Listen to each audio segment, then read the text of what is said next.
¿Qué me estás contando? Con Ananda, Rubén y Miriam de Centro Psicoeducate. En el podcast de hoy hablaremos del suicidio, por lo que puede herir la sensibilidad de algunas personas. En España se suicidan 11 personas al día. Madre mía, es que eso es un montón, ¿eh? Y además, lo que hablamos muchas veces, ¿no? Que se considera un problema más individual de la persona que se suicida, y esto yo creo que es un problema social, es de todos, ¿no? Creo que cuesta mucho afrontar el dolor y por eso se hace más tabú y eso genera aislamiento y las personas se sienten cada vez más solas en una sociedad llena de gente. Y cuando se habla de esto, que pocas veces se habla, ¿no? Pero cuando se hace muchas veces, como que se acaba señalando más al sistema sanitario, ¿no? Y el tema de salud, más que a esa causa que ha podido ayudar de alguna manera a que esa persona pues haya tenido un tipo de vida que le haya sido complicada de gestionar. Aparte tendemos a juzgar a esa persona como que estaba, ¿no? ¿Cuántas veces en las noticias dice, no, pero tenía un trastorno mental? Como justificando el suicidio. Sí, bueno, no verdad. todo el mundo que se suicida tiene un trastorno mental. Y si lo tenía, ¿por qué es? Volvemos al tema social, ¿no? ¿Por qué no se ha atendido? ¿Por qué nadie lo ha captado? ¿Por qué no lo ha hablado? En torno al suicidio hay muchos mitos. Al fin y al cabo, el que las personas pues lo hacen para llamar la atención, lo hacen pues porque son valientes o porque a veces son también egoístas, pero también el que para prevenirlo no se hable. Es como que hay un efecto contagio, ¿no? Se cree, a más se habla, más suicidios Sí. va a haber. Y es a todo lo contrario, al fin y al cabo. O sea, la idea es que se pueda hablar de ello, porque el síntoma al final es importante tratarlo y que la persona lo hable, pero es que en esta sociedad, ¿por qué creéis que es tan tabú?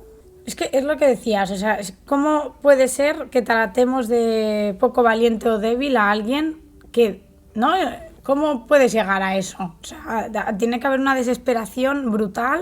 Y que normalmente es al final esa persona que dice, jo, quiero dejar de seguir sufriendo, no encuentro la manera de dejar de sufrir, porque muchas veces hay también personas que se piensan eso, ¿no? Que a lo mejor no han intentado, unos que a lo mejor lleva meses o años, ¿no? Intentando Solucionar, o estar un poco mejor y o no puede, o no tiene recursos, o no lo puede decir porque no se siente, porque se siente solo. Sí, y eso, sí, o se ostras, sienta muy juzgado también por expresarlo. claro, y es Exacto. como una bola de nieve, ¿no? Y se va haciendo cada vez más grande y al final pues cuesta más retroceder. Yo creo que es como cuando no ves ya esperanza de nada, ¿no? Ni confías en ti de poder salir de ahí. Exacto, y crees que siempre será así y dices, pues yo para seguir siempre así no vivo. Sí. Hablan, ¿no?, también de que las personas es que al final tienen dudas muchas veces de suicidarse y creemos que no, que la gente que lo hace al final son ideas muy fijas y no es así. Es que la persona está sufriendo muchísimo, tiene muchísima angustia, mucho estrés en ese momento y no sabe cómo solucionar sus problemas o lo que le está ocurriendo. Cuando tienes una emoción muy intensa o una etapa de, pues eso, estrés crónico o malestar crónico, depresiones, ¿no? Algo emocional heavy, al final es normal que la razón se nuble y no pienses coherentemente, ¿no? Y no puedas buscar esas soluciones para salir de ahí. Claro.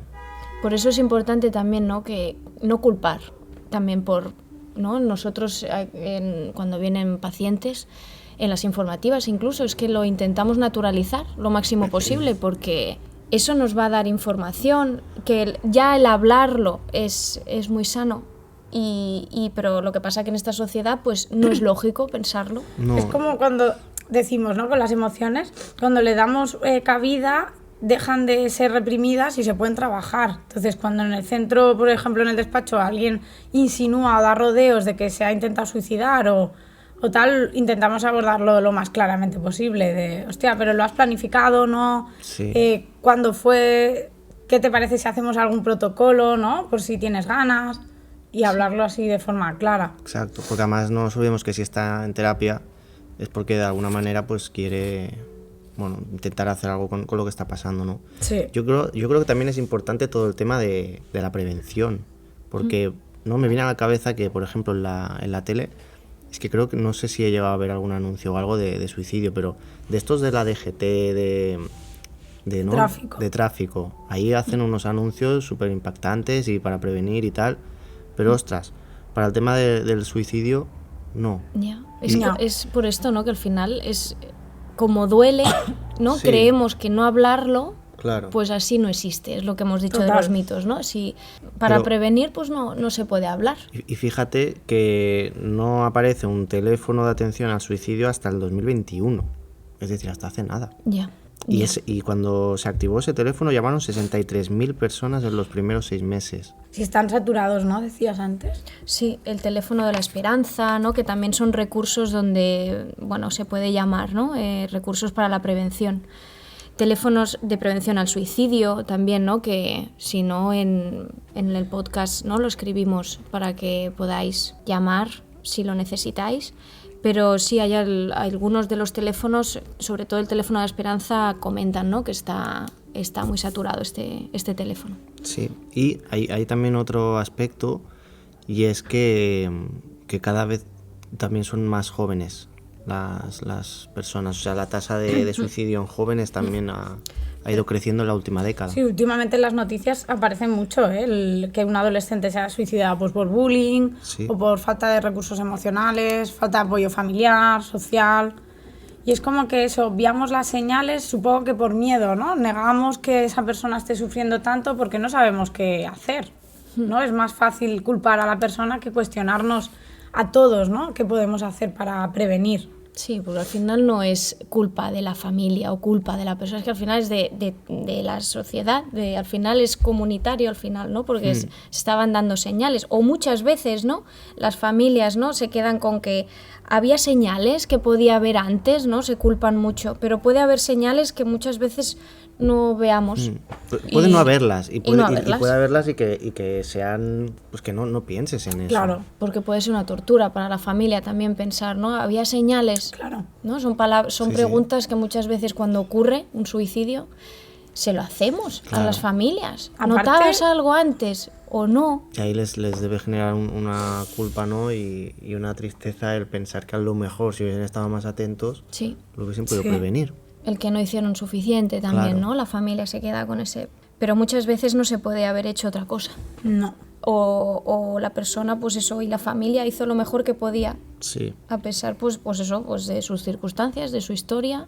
Y si os fijáis, en esta sociedad no cuidamos a los vulnerables, a los niños, a los adolescentes, a las personas mayores, a las personas con trastornos o problemas emocionales. Sí, no totalmente. se cuida. No, a los niños porque son niños y no se enteran, se supone, Sí. entre comillas, ¿no? Que no se enteran mucho. A los Están súper mayores, desprotegidos, abusos, Exacto. bullying. No estamos todavía preparados, ¿no? Hablamos muchas veces que son cosas que no podemos controlar 100%, ¿no? Y Sí. la gente como que, Ya. o la sociedad intenta como tapar eso. O cuánta gente escucho yo en sesión, ¿no? Que dicen, tengo miedo a envejecer, a quedarme solo de mayor. Claro, al final es eso, no nos cuidan no. cuando necesitamos a esa sociedad. Pero esas ideas, ¿no? ¿Y qué podemos hacer? Pues naturalizarlo, enseñar a relacionarnos diferente con estas ideas que las personas pueden tener, porque al final es una solución ante mucho malestar. Pero has hablado de los adolescentes y se está viendo que están mucho más abiertos los Quizá adolescentes más en estos que- temas, ¿no? Más que adultos. Centrarnos en las señales del suicidio, centrarnos más antes en las señales de malestar en general, ¿no? Claro. De lo que has dicho tú. Pues preguntar al adolescente cómo ha ido el día y cómo se siente, en vez de te has portado bien, te has portado mal, y estas cosas más conductuales que nos centramos. Sí, esto yo creo que es como a veces, muchas veces utilizamos en terapia, ¿no? Lo del iceberg, la punta del iceberg, lo que se ve, y debajo del agua, no se ve, pero hay una parte también muy grande que para mí es un poco ir también a la raíz. ¿Y cuál es la raíz? Sobre todo la prevención, que se empiece a hablar más, a normalizar desde pequeños en el colegio. O sea, que hay una parte que depende de todos individualmente, pero también de los organismos públicos o bueno, como sean, pero Sí, más ofrecer más espacios sin Exacto. juzgar, espacios de apoyo. más recursos y hablar de, pues por ejemplo, los dos temas que son también muy clave, ¿no? Este del suicidio y, por ejemplo, la sexualidad. Por ¿Para qué? ejemplo. Para evitar pues que luego pasen estas cosas, para reducirlo por lo menos. Total. Sí, es acompañar a todas las emociones al fin y al cabo. Es Sí. como más empatía, más... Pero es lo que comentan, ¿no? Que los adolescentes están mucho más abiertos, tienen mucho más apertura a compañeros, a personas que puedan decirles, pues mira, tengo estas ideas y no encuentro otra solución al malestar que siento, ¿no? Dicen que acogen mucho mejor los adolescentes, aunque se están viendo que hay una tasa alta de suicidio, que propios adultos. Y al final la base de todo es esto que decíamos antes, ¿no? Es la evitación del malestar. O sea, no nos han educado en esta sociedad para hablar del dolor cuando forma parte de todo. Es que es algo natural y que además que no es malo. Es No, que es un funcional. aspecto más que hay y ya está. Sí, pero siempre luchamos contra él, entonces lo reprimimos más. Sí, hay mucho Sale rechazo. por otros sitios, no lo detectamos tan fácil ni nosotros ni el entorno. Sí, y así en realidad se acaba pasando peor y durando más Sí, ese malestar. Pero bueno, porque también hay esta parte, ¿no? de inteligencia emocional o de introspección, ¿no? Que también estaría bien que se potenciase desde pequeñitos, tanto en casa como en el colegio, porque al final no nos olvidemos que el colegio es donde más horas pasa normalmente, ¿no? Sí. Y ahí, bueno, pues puede ser un buen lugar para aprender muchas cosas. y en la adolescencia, ¿no? Como dices, tantas horas allí con iguales que se sienten súper incomprendidos, entre ellos tampoco se saben apoyar. Sí, es que además la adolescencia es una época de crisis, porque en muy poquito tiempo se pasa de ser un niño, entre comillas, a ser un adulto, ¿no? Sí, Y ahí, ostras, con la de crisis existencial o de identidad, ¿no? Personal que hay, quizás sería un muy buen momento también para poner ahí algún tipo de servicio o de espacio de reflexión de las personas, de cómo somos, qué nos pasa, qué sentimos. pues sí, la necesidad de encajar, ¿no? Que tenemos en esa época y es al revés, nos sentimos aún más solos. Por eso, ¿no? Que si estás pues oyendo este podcast y crees que nadie le importa lo que piensas o que crees que nadie va a poder ayudarte, pues que sí que hay formas distintas de poder ayudarte y el pedir ayuda. Y si estás en el otro lado, ¿no? En el de Familiar o amigo. ¿no? O la persona que sabe que esa persona no está bien, pues bueno, también puedes buscar, ¿no? Alguna manera para ayudar. Sí, ¿no? Importante pues no culparle a esa persona, que hay tendencia, pero porque lo que hemos hablado, porque no hemos sabido tampoco acoger, ¿no? A estas ideas. O lo minimizas, ¿no? También. Claro, Sí, para no verlo. exacto. Sí. Y también para que en caso de que pase algo, no hacerte responsable. Que también es lo que decimos, ¿no? Las ideas de suicidio es el síntoma. Entonces hacer algo también, ¿no? No hacer como si nada, como decías. Sino que al igual que una persona pierde el hambre o el apetito, pues también se atiende. Y las ideas muchas veces de suicidio no. Exacto. Esperamos que este podcast pueda ayudarte, ayudar a alguien. Si consideras que a alguien le puede ir bien, comparte este podcast. Los recursos para la prevención, ahora mismo puedes llamar al 024, que es el teléfono de España para la ayuda a la prevención de la conducta suicida, y también el teléfono de la prevención del suicidio, que es el 911 38 53 85, o el teléfono de la esperanza, 717 00 37 17. Pues nada, chicos, nos despedimos aquí hablando de este tema tan triste, pero real. Y me alegro de que podamos nosotros darle un lugar desde aquí. Sí. Gracias por escucharnos. Un abrazo. Adiós.